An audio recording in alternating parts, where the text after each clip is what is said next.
Prime Time Local News, serving the Lakeland and Midwest regions.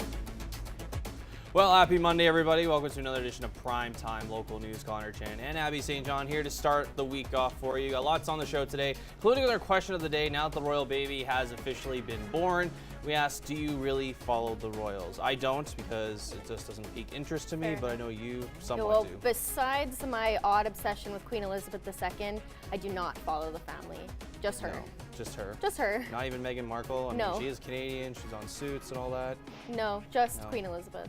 Alrighty, well, that's good enough. Well, we'll get to that part later on in the show and read some of the comments that you posted on our Facebook page. But right now, let's send over to Eric Bay, who is on location today.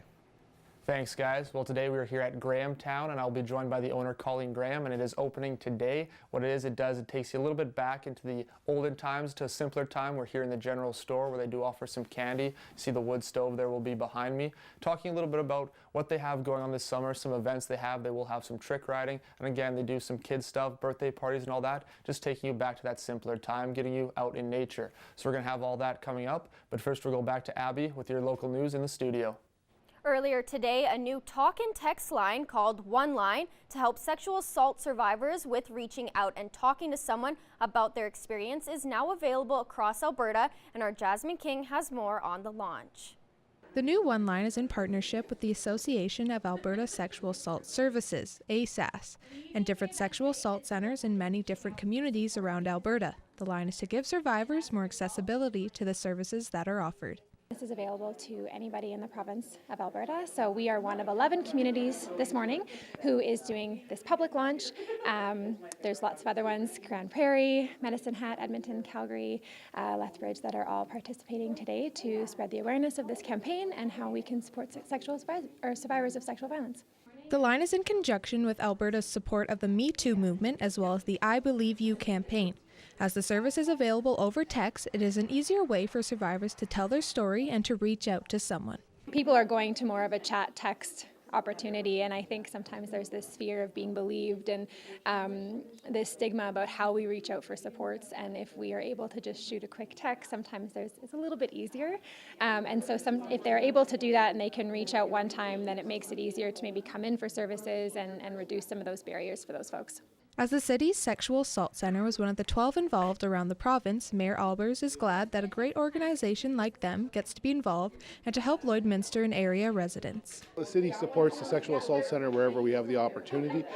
Certainly as one of the organizations that makes our city better, it's very important to be here to help support the organization. Certainly lend our support wherever we can. If you need a safe space or a place to talk to someone about your story, the new number for One Line is 866-403-8000 or visit ASAS's website for more information. Jasmine King, Primetime Local News. 10 years ago, the Fish and Game Youth Center opened its doors, and in this week's retrospect, I take a look at how far it's come.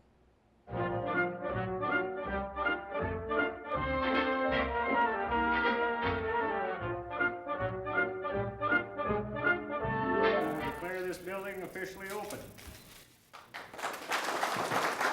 With that, the Lloydminster District Fish and Game Youth Center was officially opened. The new facility will be seeing a lot of action. We have worked with youth, like in the archery club, for a number of years. The facility we were using, we could handle a maximum of 24 students, which when working with schools, a lot of the classes have more than 24 students in it now. The building will be available to schools as well as groups like Cubs and Scouts. It will also be a vital tool for up-and-comers with the Fish and Game Association. Our club is growing, and a lot of it is youth and to do with archery and just they enjoy the outdoors. Flash forward to today, and the youth center has continued to expand and thrive in the 10 years that they've been open. When we first opened, we didn't have a youth program, and being as we got the building in place in 2009 up and running, that's when we started to add these programs and expanded on that, and we're looking to expand more. Youth have been a huge component to the club, and they're very important to the facility. Youth is our huge component, hence the name on the building, because it is used a lot by the youth, and we certainly promote youth within our club. To get involved with the club, you can visit their website. That's it for this week's Retrospect. Retrospect is brought to you by Webb's Machinery. Webb's Machinery, your New Holland dealer in Vermilion, Bakerville, and Lamont. Now we're going to go to Eric Bay, who is on location today. Thanks, guys. Well, today we are here at Grahamtown, just a little bit north of Lloydminster, and I'm joined by Colleen Graham, who is the owner. And you guys are actually open, in fact, today. So maybe first off, can we just start a little bit about what actually Grahamtown is? Grahamtown is just a nice little western town where you can come, relax, be in the moment, get in touch with nature, get away from the city, and just enjoy yourself. And we have the horses behind us, as we can see. You guys do offer some trail rides, so can you maybe talk a little bit about what kind of rides you guys do offer? Sure, we can pretty much tailor whatever you would like. So if you've got a birthday, we do lots of birthday parties and lots of families. We do different groups that are in town. A lot of people bring their relatives just for a ride every year. We really take anybody, and we're just starting tonight our first Pony Pals, which I'm actually going to move it to tomorrow because of the weather. So it's a group of kids that come after school. And what we want to, when people come here for trail rides, it's much more than just a trail ride. We first, like them to feel really comfortable and safe around their horses. My horses are they're just like big dogs, as you can see. They're very quiet, and they're here just to look after you. That's why it allows me to take children really young. And we just teach a little bit of communication with your horse after you're feeling comfortable. And then we show you how to control your horse in such a way that he understands what you want him to do. And then through that, they gain confidence, and we just have a good day, a good ride, and enjoy ourselves. All right, perfect. Thank you. We're going to have a little bit more coming back from here at Grahamtown, but first we're going to go back into the studio. All right, thanks very much, Eric. Taking a look at current temperatures right now, 10 degrees currently. There is some cloud coverage. We did see a little bit of sun today, but mostly it was pretty much gray out there, given all the cloud coverage that we saw throughout the day. Some wind speed reaching that 14 kilometer an hour mark. Some records at this time of year, 29 degrees was our warmest day back in 2013, while -7 was our coldest back in 2004. As we take a look at the satellite radar map right now here, the bit of cloud activity, and we're going to see that over the next couple of days. We are expecting some rain later on into the week. Of course, all the Edmonton and St. Paul areas there in Bonnyville are experiencing some precipitation and cloud activity there, but we'll showcase a little bit more of that later on if we're going to be hit with that later on. So let's take a look currently right now at some other current temperatures right now. 10 degrees still for us here in Lloydminster, 12 degrees out in Edmonton, 11 in Athabasca, Red Deer, and Rocky Mountain House, 10 also out in Edson, Whitecourt sitting at 11, Jasper sitting at 13 degrees, 11 out in North Battleford, 12 degrees for Saskatoon, 8 for Melfort, and 10 for Prince Albert, and 9 for Meadow Lake. Let's take a little more in-depth look to the regional temperatures right now. Overnight for North Battleford, 0 degrees with some showers overnight with cloudy skies there. Tomorrow warming up to 13 with that sun and cloud mix there. As we take a look at Cold Lake for tomorrow, -1 overnight with partial cloud coverage there, warming up to 12 degrees tomorrow where the sun and cloud mix will combine there. For us here in Lloydminster tomorrow, overnight 0 degrees with some cloud coverage, and another cloudy kind of day tomorrow, sitting at 13 degrees there. So let's take a look at the next 3-day forecast here. So we're going to be expecting the cloud coverage. So we're back to the low digits there, positive digits, excuse me. So 14 for Wednesday with some sun and cloud mix, and 17 will be the warmest day there on the Thursday with cloud coverage there and a low there of 2 degrees. That's a first look at your weather. We'll have more primetime local news coming up after the break.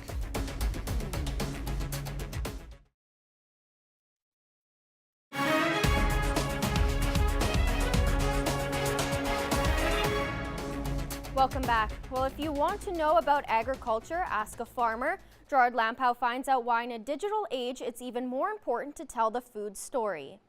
Flap that around like that.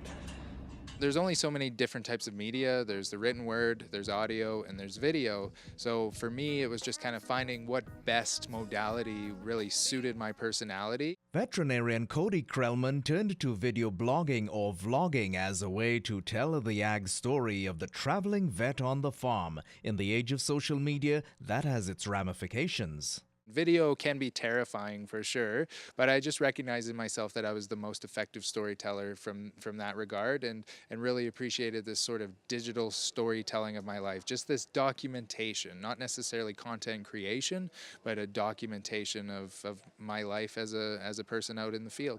Krellman's YouTube page has over 42,000 followers, and the video in this story has over 100,000 views. Yeah, you're cute now. Vlogging has had another benefit. In terms of the digital storytelling that I've been doing, it's been great for business, but it's also done a lot of other things. I have a lot of contact with veterinarians and veterinary students literally all across the world. His topics cover tongue-in-cheek matters that they didn't teach in vet school, and his audience is enthusiastic. And I get messages all the time from them of just appreciating the positive message of a veterinarian out there in practice that still has a smile on his face and out there doing the job and the dream we set out to do. There's the concern about opening your ag operation and your life to that level of scrutiny. But I've found that just through an honest, transparent level of storytelling, allowing people to get to know you and how much work and effort and resources you put into animal agriculture, that the vast majority of people come to a great appreciation for everything that we do. Okay, Amy, describe a bilateral cleft lip repair from start to finish. Gerard Lampow, Primetime Local News.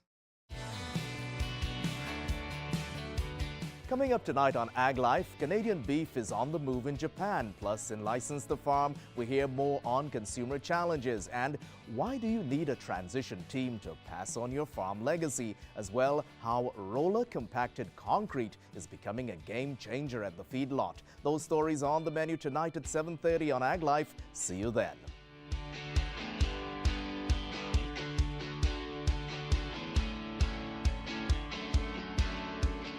That's all for Ag. Sports is next, but first, here's a look at your ag prices.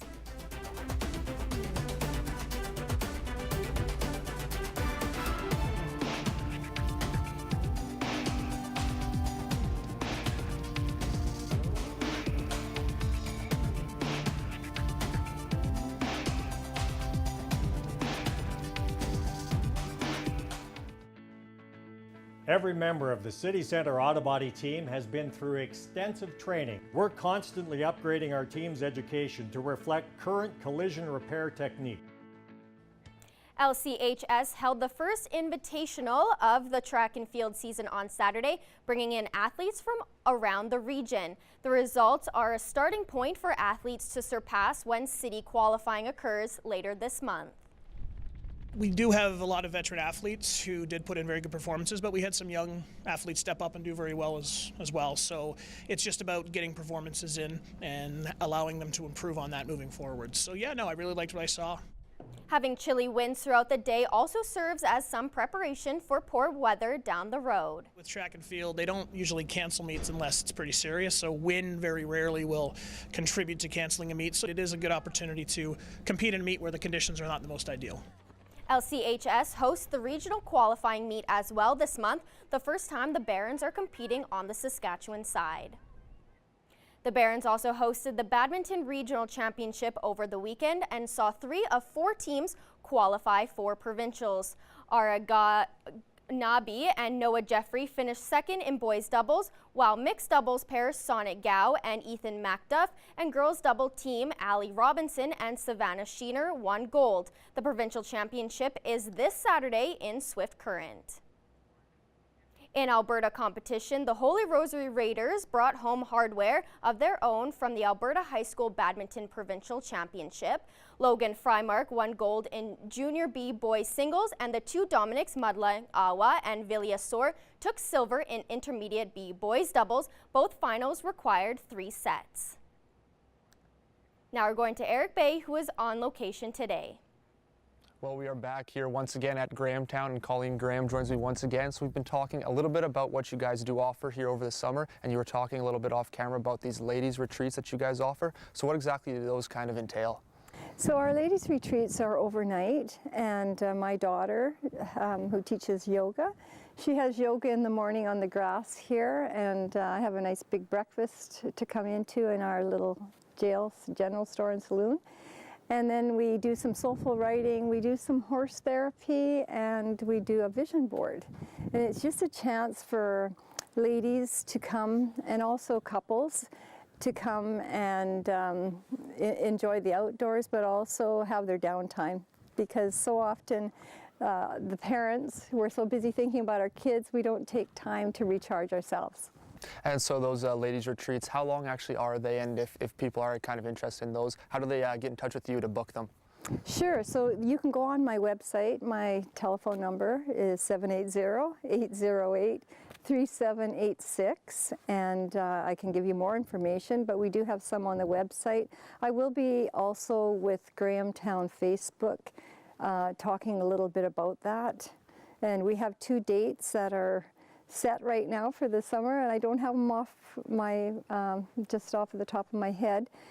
We do have 4 little girls camps that are booked, and they take place Tuesday, Wednesday, Thursday in July, and the first 2 weeks in August. All right, perfect. And you also mentioned too, a little bit off camera when we were talking, you guys also do birthday parties. So what do you guys kind of entail with that package?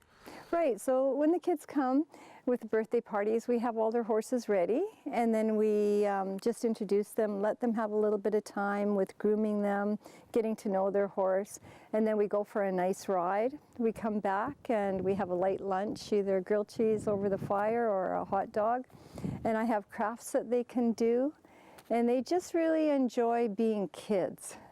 And that's what I think a lot of the teachers have said about their field trips, is they're not so pleased. They have a chance to be creative and use their imagination. You know, they can have a wedding in our church. We do have weddings here as well. And they can be the sheriff in the jail, and they can just kind of have this little town as their own and pretend how it would be way back in the West. All right, thank you. We're going to have a little bit more coming back from here, but first we'll go back into the studio. All right, thanks very much, Eric. Take a look at other current temperatures right now. 10 degrees, as mentioned earlier, for us here in Lloydminster. 10 also out in Marwayne, St. Paul, Bonnyville. 7 degrees out in Cold Lake and Pierceland. 9 for Lac La Biche. 13 in Vermilion. 12 for Vegreville and Edmonton. 14 degrees in Wainwright. 13 in both Provost and Macklin. 10 also out in Maidstone and St. Walburg. 8 degrees out in Meadow Lake. 11 for North Battleford. 10 for Green Lake and 3 degrees in Isle La Crosse. Some other temperatures in Saskatchewan. 0 degrees for La Loche and Buffalo Narrows. 8 degrees in La Ronge. 6 in both South End and Flin Flon. 4 for Wollaston Lake. 7 for Stony Rapids there, 5 in Uranium City, 8 degrees in Slave Lake, 9 for Grand Prairie, 12 in both High Level and Peace River, 7's out in Fort Chipewyan and Fort McMurray. Down in southern Alberta, 13 degrees for Lethbridge, 14 for Medicine Hat, 13 also out in Coronation, 10 for Calgary, and 11 for Banff, as well as in Kindersley. Out in southern Saskatchewan, 10 in Swift Current and Regina, 11 in Moose Jaw, Estevan also sitting at 10 degrees, and Yorkton sitting at 8 degrees. So take a look at tomorrow's regional temperatures, mostly 12s and 13s for us here in the immediate region. So 12 for us here in Lloydminster tomorrow, as well as 13s out in Vermilion, Wainwright, Maidstone, North Battleford, Bonnyville and Cold Lake sitting at 12 degrees, and Pierceland as well. Meadow Lake also sitting at 12 degrees, and Green Lake to follow with that. 9 in Isle La Crosse. 12 also out in Edmonton, 14 for Vegreville, Provost, and Macklin there. 14 also out up north in Lac La Biche. So as we take a look quickly at the school day forecast for tomorrow, 8 a.m. It's going to start off nice and warm as we're back to some positive single digits for the mornings. 8 degrees. At 8 a.m. at 5, it'll be 5 degrees there with a sun and cloud mix there. So we're probably going to see another cloudier day throughout the day tomorrow. So 8 degrees at recess time, 10 degrees around lunchtime there. And home time, I'll get to the daytime high of 12 degrees with mostly sunny skies and a few clouds here. So here's a look at the next 7 days. 14 on Wednesday, 17 on Thursday. We could see more cloudy days ahead here. 61% chance of some showers on Friday, where the wind will get back up to over 20 kilometers an hour there. The low there is 7. Our first 20 bomb in a while on Saturday at 20 degrees for the high, and 24 for the low for the high on Sunday, and 17 degrees will be the high for Monday with a sun and cloud mix. We should have a very nice weekend, a great weekend to go out and walk, go do whatever you want to do outside, get all yard work done that you need to. That's your 7-day forecast. We'll have more primetime local news after the break.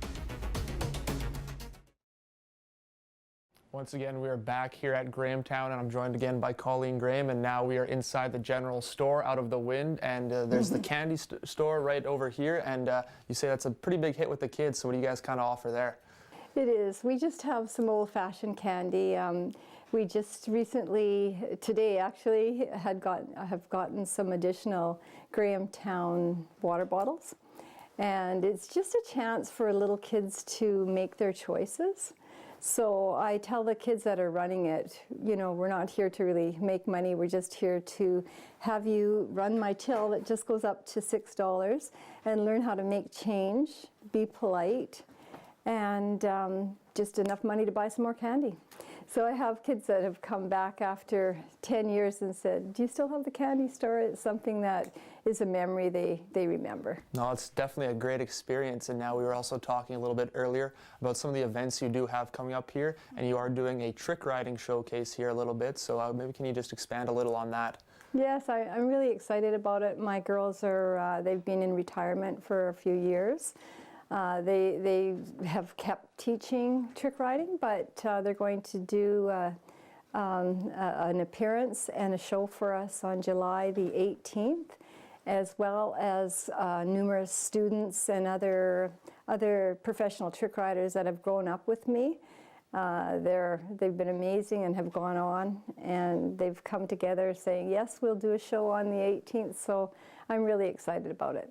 And yeah, just real quick then, how can people, if they do want to come by, how do they get tickets, or are they just able to come on down? They're just able to come on down if they want to give me a call. Again, you've got my number, or they can go on Grahamtown Facebook and private message me, and I will have a ticket for them. All right, perfect. Thank you once again for joining us. We're going to have a little bit more coming from back here in a little bit, but first we'll go back into the studio.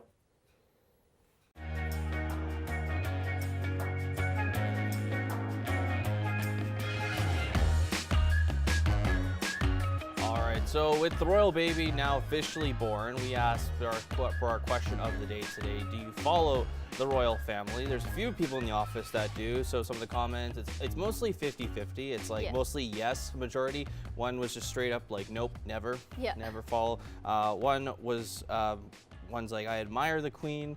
I am a royal family follower, you know, and then of course a lot of congratulations, of course, for Harry and Meghan. You know, it's obviously, and a lot of people, you know, follow them because they get so much attention in the media. And I mean, I don't know. I think it's like really the only royal family that you really see a lot on. You know, especially like the royal weddings and you know, even deaths like Princess Diana and stuff like that. People, especially those who live in the country, they follow it really close to heart because it's just part of their culture. Absolutely indeed. Well, it's that time of the show right now where we get to showcase pets because it's a new week and a new chance to win a Lloydminster Pet Pad gift card. So this is Remy, Dale, and Lily. Nice little trio there. Very adorable. Next, we have Loki and Thor, named after some They look Avengers. like twins, and I love the names. Maybe brothers, like the real Loki and Thor. Next up, we have Emma and Fiona, two ferrets just chilling in a basket. With hats. This is Ginger, just waking up from a nap. Love it. And last but not least, this is another Lily. Just this is adorable. a bulldog, very cute. Well, if your pet was shown today, you're automatically entered to win a Lloydminster Pet Pad gift card. We want to see your pets. Send photos of your pet and their name to our Facebook, Twitter, or Instagram to have them featured on Pet of the Day. Your name will be entered into a weekly draw for a gift certificate from the Pet Pad.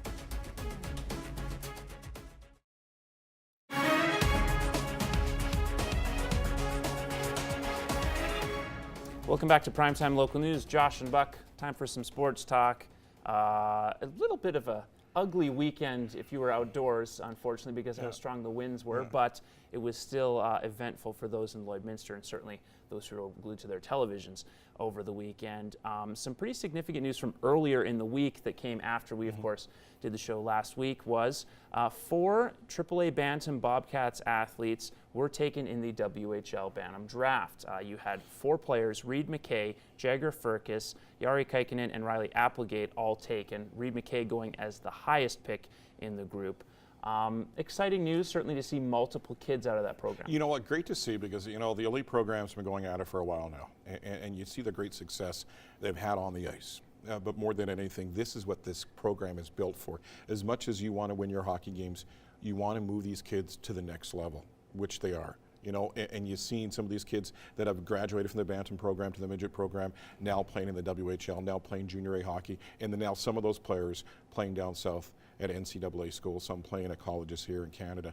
And that's the bottom line for that program, is to take kids to that next level.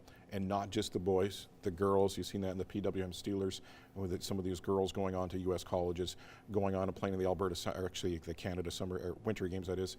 So great to see the success of that program, and you now 4 more players getting their dream in the WHL. And maybe one of those 4 players could be a Ty Smith one day. Ty Smith, of course, winning the Top Defenseman of the Year award for the Spokane Chiefs. Already had several accolades in the WHL, but nice way to round off his career. Yeah, you know what? When you saw Ty playing here with the midget AAAs, and you saw how poised he was with the puck, how strong he was on his skates, how good he was, how he quarterbacked that power play, how good a solid player he was through and through, you knew there was something very special with Ty Smith. You knew that he was going to be the next one, and he is the next one. He came pretty close to making the Devils. Like, who's kidding who? He was one of the last cuts in training camp, went back to Spokane, was a little bitter about getting cut, and that's good because look what happened to him this season in Spokane, top defenseman, and you got to think when they go to fall camp in Jersey, he's got a very good shot at making that team. Yeah, let's not forget as well, suited up to represent his country a few months back. You could see it, another local defenseman, not playing at the same level as him, but TJ Lloyd, also a special season. That's, again, it's not a big hockey market, but you've produced some really high quality players over the past couple of years, and with those Bantam guys, just continues to lay groundwork for more. Yeah, and before the elite program, you saw the Wade Reddens, you saw the Scotty Hartnells, the Clark MacArthurs, but there wasn't a lot of them. There was one or two real good ones, but now you're seeing 5, 6, 7, 8 good ones every season with a shot at going to that next level, so it's great to see. And not to mention, we have some great female hockey players as well with the PWM Steelers camp underway there. So the special season for them this year, they plan to have some special players down the road. Really quick to finish off this segment, some success in the badminton courts for the Lloydminster Barons and the Holy Rosary Raiders. On the Baron side anyway, they host their first regional tournament ever, so the first indoor Saskatchewan competition ever hosted by the Barons since making that move outside of football. And you have 3 teams going to provincials, 2 golds. One of those golds is the women's doubles pair of Allie Robinson and Savannah Schenner, who have been lighting it up this year. Yeah, and they were lighting it up in Alberta, and now they're making the move to Saskatchewan, and probably their competition doesn't know a lot about them, and they're going to find out. They're going to find out because anything short of gold for that team is going to be a disappointment. But great success in Alberta, and you're kind of expecting the same in Saskatchewan. Absolutely. Now have won 6 golds this year, so expecting another one, or certainly shooting for another one this coming weekend in Saskatchewan. We'll have more sports talk in the next hour on Primetime Local News.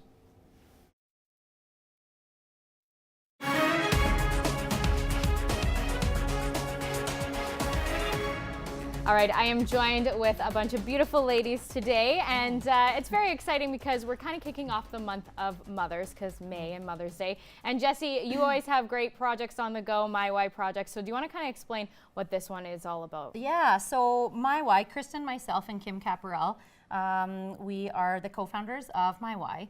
And our current project for the month of May is highlighting moms. And what comes with many people when they do become a mom, or in Andrew's case, it's a unique case, but many of the people on their motherhood journey experience postpartum depression. Yes. And that is something that we want to reduce stigma. We want to create important conversations around what that looks like, feels like, and how to get through that. And so that is what My Why is focusing on for the month of May. Amazing. And I totally agree. I think it's something that definitely needs to be talked about. And Angelina, thank you so much for coming in today. It is important to talk about stories, and I kind of want to talk about yours today. So do you want to kind of talk about your journey and kind of where it started? My husband and I have been together for 5 years. We started the fertility journey 4 years ago.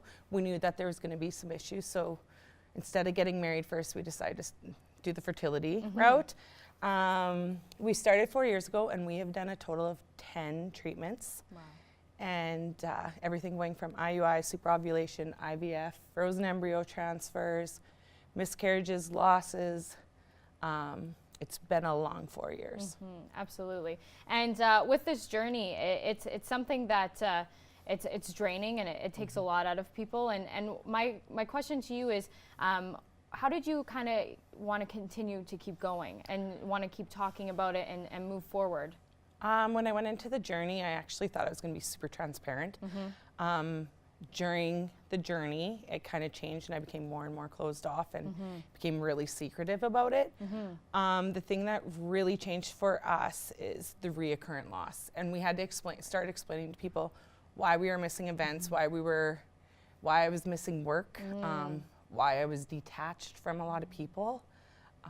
So yeah, it you had to start explaining yourself, so Right. you made it a little bit harder. Absolutely. No, absolutely. And with this, you've kind of changed directions with Yeah. what you want to do. And we kind of talked a little bit off camera that you're moving into a different route. And I want to kind of talk about that Yeah. journey and where you started with that. So my husband and I have had 4 miscarriages, and we have lost 5 babies in total.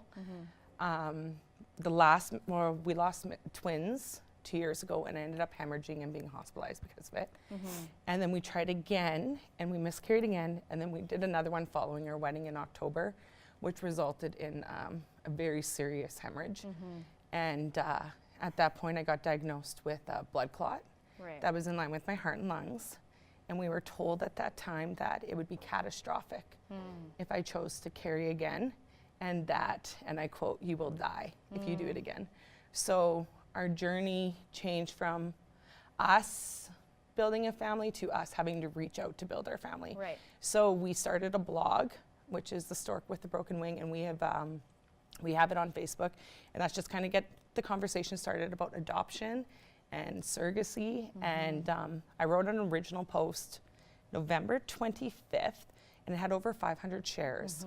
And it was a short version of what we've been through, and if anyone's considering surrogacy, or if anyone knows of a couple or a young girl, just to kind of start the conversation, because it is not a common conversation to have, and miscarriages aren't talked about, and depression, anxiety, and everything that results of Right. of the fertility journey. So. Well, that's the thing, right? And I think that's something that definitely, like, I applaud you for coming out and talking about it, because it's something that everyone just, moms are okay, moms are superheroes, moms can just get through anything, and sometimes moms need help, and sometimes moms have a lot of things that are going on in their world. So I think, first of all, thank you so much for coming out and talking about it, because it's incredible. And before we wrap up here today, I just kind of wanted to touch on, you have a very special piece of jewelry that you're wearing today, and do you want to kind of talk about what it means to you? I attended a retreat. There's an organization in Saskatoon called Empty Arms. Yeah. And there has been a lady that's the founder, and her name's Jasmine, and she has been vital with my moving forward and getting our story out there and just starting the discussions, I guess. And I went to a retreat for women who have lost children in various stages, and it's called Empty Arms for a pretty sad reason. And we were gifted this by a jeweler in Saskatoon. So anytime I tend to talk about our 5 angels, I tend to wear it, and it's a good reminder. And on it, it actually says, not all stars belong to the sky. Oh, I love that. So it's pretty special. Absolutely. Yeah. Well, I would just want to, one more question to you is, and it's, what is kind of your hope to come out of starting this conversation? What was kind of, when you started writing your blog and things like that, what was your goal to get out of that? My goal was to get the conversation started. Right. It's 1 in 4, 1 in 6 couples deal with infertility, and we actually know way too many people that are doing it. I know way too many women that are dealing with miscarriages and infant loss, and they're doing it alone. And like, you're already sad and broken and struggling, and your friends have kids and your siblings have kids. So it's a way to kind of like, for a girl or a couple to look out and see, like, maybe you're not ready to talk about it, but maybe you're able to relate to someone else's story. And I needed that 3 years ago or 2 years ago, and I couldn't find it, so we started creating it. So. And now you can be that light for everyone else. Hopefully. Exactly. Hopefully. Well, thank you so much for You're coming in welcome. today, Angelina. You are a very brave soul, and we appreciate you coming out and chatting with Thank us you. today. Thanks.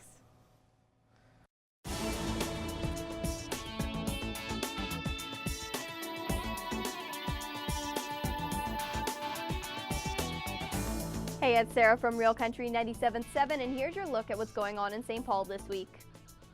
Help change the future of MS with the MS Walk that's happening in St. Paul May 11th, and it's one of the main fundraisers for the MS Society. You can choose to walk, run, or even bike this event and then enjoy some live entertainment and snacks. It's all going down at the St. Paul Rec Center May 11th, starting at 8:30. For prices and to register, head to realcountrystpaul.ca/events. Choose to run, bike, or walk at the Two Hills Health Center Walk Run for the Hills. This event takes place in Two Hills outside the Health Center on May 11th.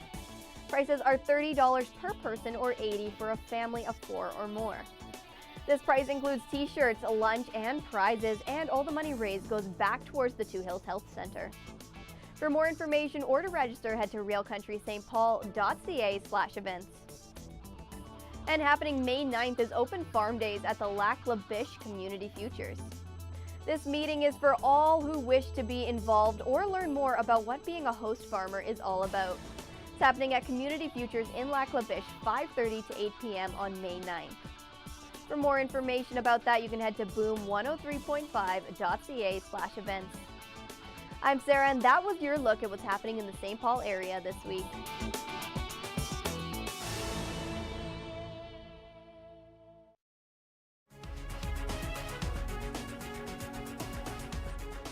Furniture supplied by Furniture Gallery and Furniture House, downtown Lloydminster. Welcome back to Primetime Local News. Now, Buck, Oilers fans have had an interesting week as Yzerman is announced as the Detroit Red Wings' new general manager. Then people are wondering what's going to happen to Ken Holland, the longtime administration mainstay and legend in that program as well. He is, but he isn't. And now it seems to be a done deal, even though nothing's written on paper, that he will become the new GM of the Edmonton Oilers. It surprised a lot of people when his name was tossed in there because you just kind of thought he'd be, I guess, moved up in the franchise in Detroit. And he had that spot. Yeah, he had that spot, and there's no way he's going to leave. And now all of a sudden, no, I still want to be a GM. And me being a GM, I kind of understand where he's coming from. You kind of want to still be part of that hockey operations thing on a day-by-day basis. I think he's a great fit in Edmonton. But there's so many other moving parts at Edmonton that have to be fixed. And if they give Ken the whole reins of the hockey operations and makes the changes that he wants to make, that he feels he should make, then I think this is a great thing. The first job, though, is to find a head coach. And that is a obviously fluid position, has been for the Edmonton Oilers over the past decade. Do you have any inkling as to who he might go after? Dave Tippett's name has come up a number of times. Great job he did in Phoenix. So I kind of think that would be a good fit for him there. I can't see anybody else, unless they bring Hitch back. But the players really despised Hitch. and that usually happens with Hitch. So I'd be surprised if Hitchcock comes back, and I think Dave Tippett's probably a good fit. Interesting how many of the head coaches in Stanley Cup history that have won a championship that are certainly not player coaches and known in their years later. To the world of the Kentucky Derby momentarily, where it was one to remember, but not for the reasons you'd normally want to see. There was interference. And the thing is, there is so much people in sports, and we've seen it at all levels, that video review comes in. You know what? If video review was looked at properly in the NFL, the outcome of one playoff game would have been completely different. And now you look at the Kentucky Derby, and we see this in chuck-wagon racing where there's a video review or review after the races, and it took 20 minutes to determine which way. It is the most exciting 2 minutes in sports. It's hard to understand in 140 plus years of the Kentucky Derby, but yes, it was overturned, and the right horse did win. In some people's eyes, and some people's eyes, it wasn't right. Well, and to that point, Maxim Securities owner is appealing the disqualification, so I don't know how long that process will take, but we could see this stay in the news cycle for a little longer. Yeah, and it doesn't do great things for the Kentucky Derby. It doesn't great things. And the thing is, you have to think about the Triple Crown. How does this impact the Triple Crown? How do you go forward from the Kentucky Derby when there's so much controversy around the winner? So there's going to be a little bit of a star beside whoever wins the Triple Crown, if somebody does win the Triple Crown this year. Back to hockey for just a second. Who are your picks to come out of the East and West at this point? Because what a wild event the playoffs have been. Yeah, who would have thought the playoffs would be like this? But really, out of the West, you got to think San Jose. And out of the East, I don't really know right now. It could be anybody in the East. It's really tough to say. But right now, I say San Jose. I say they win, and they go on to the Cup final. But it's hard. Who do you see from the East? Well, I think just from the amount of headlines it'll generate, the Hurricanes. So we still see jerks plastered all over the stands there. Really quickly, we got to plug your show. So Yep. what do we have coming up tomorrow on the sports show? Yeah, Tuesday Night Sports Show. We'll talk about NHL playoffs. We'll talk Edmonton Oilers with former NHLer Rob Brown. Also, we'll talk CFL with a new voice of the Saskatchewan Roughriders, Derek Taylor, and Riders long snapper Jorgen Hus will join us, and we'll talk to the Lloydminster Running Club that has a big marathon coming up in June. That is a name that I wish we get to say more often. Jorgen Hus. Yes. It must have been a blast to for every play-by-play announcer to announce that. To get Hus, the long snapper doesn't get a lot of play-by-play time. So. Fair enough. Thank you once again, Buck. You can enjoy more now on Primetime Local News. Thanks again. Well, today we've been here at Grahamtown talking a little bit about what they are offering for the summer. I know the weather today has been a little chilly with that wind. I know I'm freezing right now, but again, I promise that warm weather will be coming. So if you are looking for a little something to do, just get outdoors and in nature. They offer tons of different things going on. They do have their trick riding event coming up here in July. So check out some pretty cool tricks on a horse, which I definitely would never want to try to pull off, let alone be able to. Again, they also offer a few different options to be able to kind of recharge those batteries, get out and relax. They do have their ladies retreat, doing some yoga, and again, just taking that time for yourself. They also do a whole bunch of different events for children. They do have birthday parties. That's a big thing here too if you do want to get into that. And again, they do have some camps for kids just to get on those horses and teach you a little bit about, hard work and just again enjoying nature. So that's all from here. We're now going to go back to Connor and Abby into the studio. All right, thanks very much, Eric. Taking a look at the 7-day forecast one last time here. 12 degrees for us tomorrow, 14 on Wednesday, 17 Thursday, mostly cloudy day, 61% chance of rain on Friday at the high of 16, 20 degrees on Saturday, 24 on Sunday, where we should see a lot more sun that we are seeing in the next couple of days, and 17 degrees on Monday to wrap up that 7-day forecast. It's going to be a great weekend, though, nonetheless. Yes, very excited to see the sun finally. More sun than clouds. Yeah, it's shorts weather. Yes. Get ready. It's going to happen. Well, it's going to do it for us here tonight. Thanks for watching. Have a great day.